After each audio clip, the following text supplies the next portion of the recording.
সবার প্রথমে পেঁয়াজটাকে ভালোভাবে ছুরির মাধ্যমে আমি ছাড়িয়ে নিয়েছি, পেঁয়াজের খোসা সব কিছু। তারপরে পেঁয়াজ ও লঙ্কাটাকে জলের মধ্যে ভালোভাবে ধুয়ে নিলাম। ধুয়ে নেবার পর পেঁয়াজটাকে দুভাগ করলাম। দুভাগ করে তার মধ্যে থেকে এক ভাগ আমার সুবিধা অনুযায়ী ভালোভাবে কুচি কুচি করে কেটে নিলাম। তোমরা দেখতেই পাচ্ছ আমি খুবই মিহি মিহি করে একদম কুচি কুচি করে পেঁয়াজগুলো কেটেছি। এবারে পেঁয়াজগুলো একটা বাটিতে রেখে দিয়ে লঙ্কাগুলোকে একদম ছোট্ট ছোট্ট পিস করে যেরকম কাটে সেরকমভাবে কেটে নেব।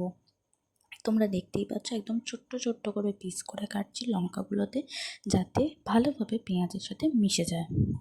আর একটা লঙ্কাও সেরকমভাবে কেটে নেব।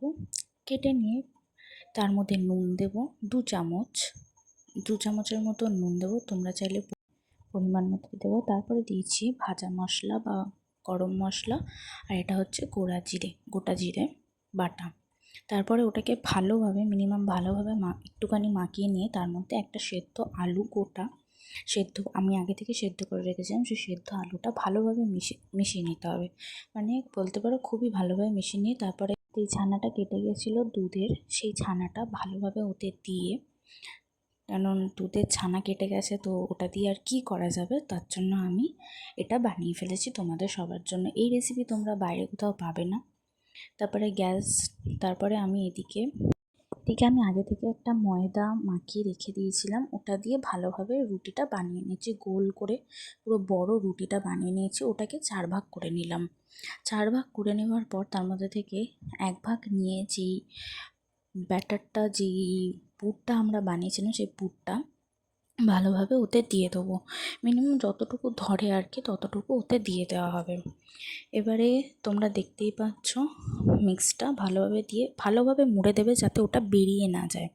একদম ভালোভাবে মুড়ে দেবে। এরম করে করে সব কটা একটা করে নেব আমরা। তারপরে একটা ডিম ফাটিয়ে নিয়ে তাতে পরিমাণ মতন হলুদ গুঁড়ো আর পরিমাণ মতন নুন দিয়ে দেবো। এদিকে তেল আমরা বসিয়ে রেখেছি, গরম হয়ে গেছে। এই পুরটা তোমরা চাইলে তেল মাখিয়ে রাখতে পারো। আমি তেল মাখিয়ে রাখিনি এখানে। এবার দেখতে পাচ্ছ ডিমের মধ্যে ভালোভাবে চুবিয়ে একটার পর একটা করে আমি এর মধ্যে থেকে ছেড়ে দেবো।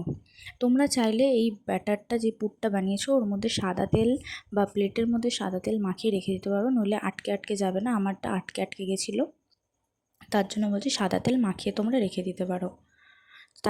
তাতেই তোমাদের সুবিধা হবে। সাদা তেল মাখিয়ে রাখলে কি আর আটকে যাবে না, কারণ আমি যখন তুলছিলাম তখন তোলার সময় আমার আটকে গেছিলো থালার সাথে। তোমরা চাইলে থালার মধ্যে সাদা তেল মাখিয়ে তারপর রাখতে পারো ওতে, যাতে তুলতে কোনো অসুবিধা না হয়। এরপরে এটা ভালোভাবে কড়া করে ভাজা হয়ে যাওয়ার পর একটা করে তুলে সাইডে রেখে দিচ্ছি। দেখতেই পাচ্ছ কত সুন্দর হয়েছে খাবার।